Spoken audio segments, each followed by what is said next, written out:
This is Made for More Living with Johnny Jennings, powered by eXp Realty.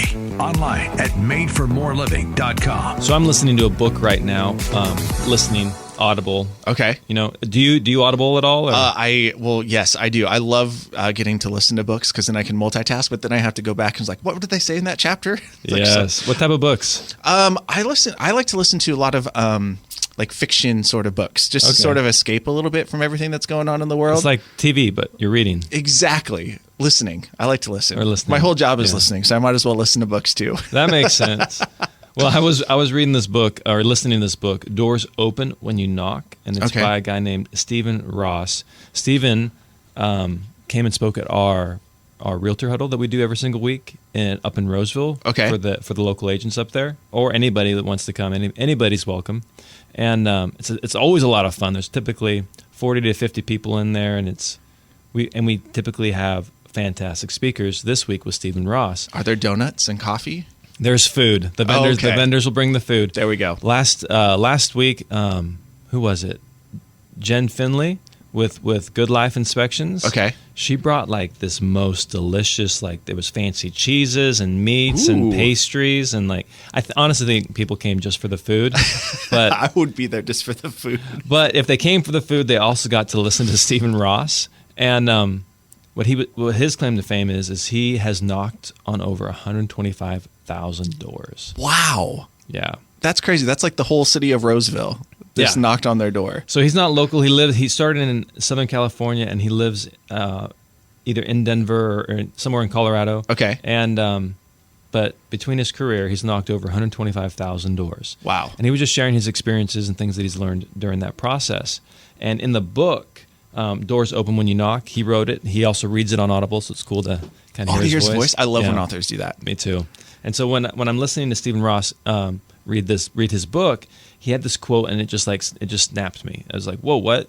And he said, so many real estate agents leave the industry or quit the industry, but they don't leave the industry.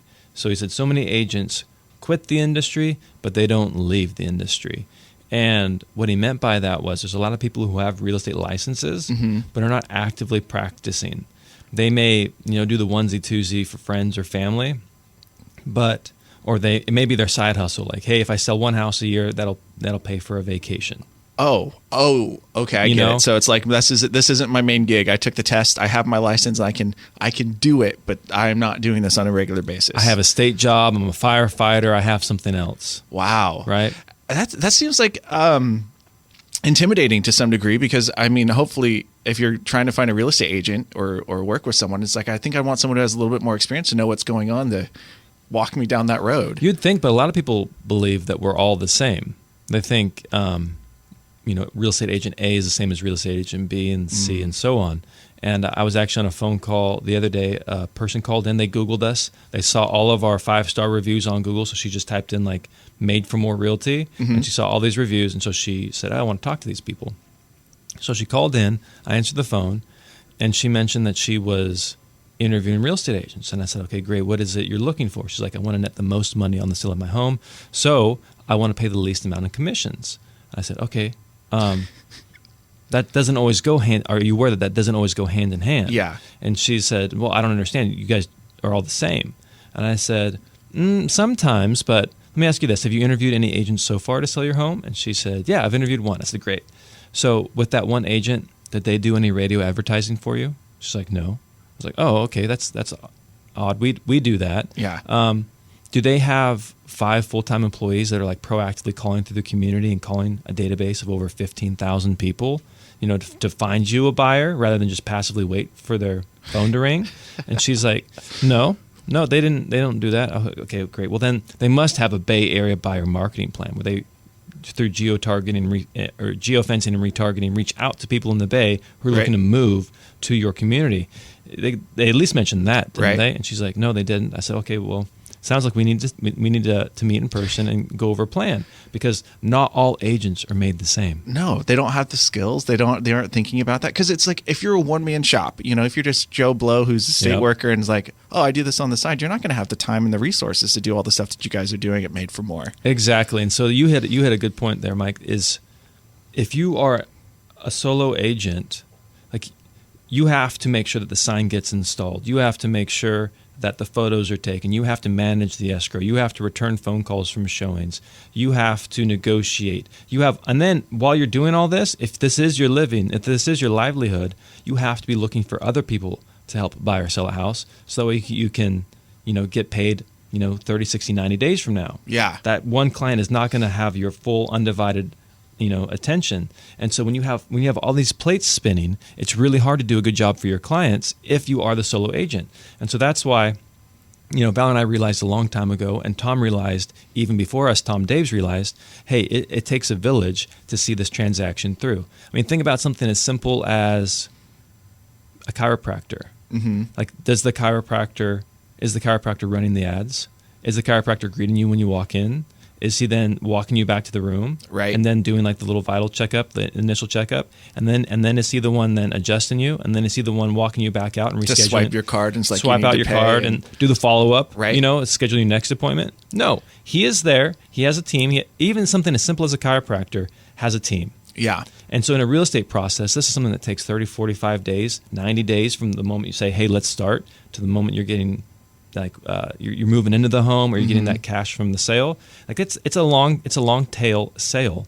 And so there's hundreds and hundreds of pages that need to be filled out. There's all these different possible breaking points. And so if you're relying on that solo agent to walk you through all of that, that is a lot on one agent. And I tell you, even if they're great at their job, even if they have a transaction coordinator, their attention is split, because we're just talking about work. Right. We're not talking about their goals in life. Like, what are their health goals? What are their wealth goals? What are their family goals? Like, are they spending time with their kids?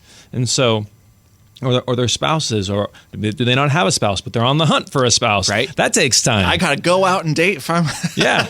Date the rate. Right. And so, anyways, all that to say, it is really important to have a team and have people that are around you as a client, and so you want that agent to have that team built in for you. Well, and like you were saying, there's a bunch of documents and papers and all that stuff that's being updated and changed. And if you're a one-stop shop kind of person all by yourself, it's like, are you going to be able to keep up on all of those changes all the time that are happening? Because I mean, that's a lot to keep up on if you don't have anyone to help support you. Yep, it's a lot. But the good news is, at Made for More, we have the team. Yep, we have over 15 staff members and 30 agents to help you. So. From all different backgrounds, they speak a ton of different languages, so we probably have something that can help you. Just go to madeformorerealty.com to learn more, and I'll leave. We'll end the show on this note.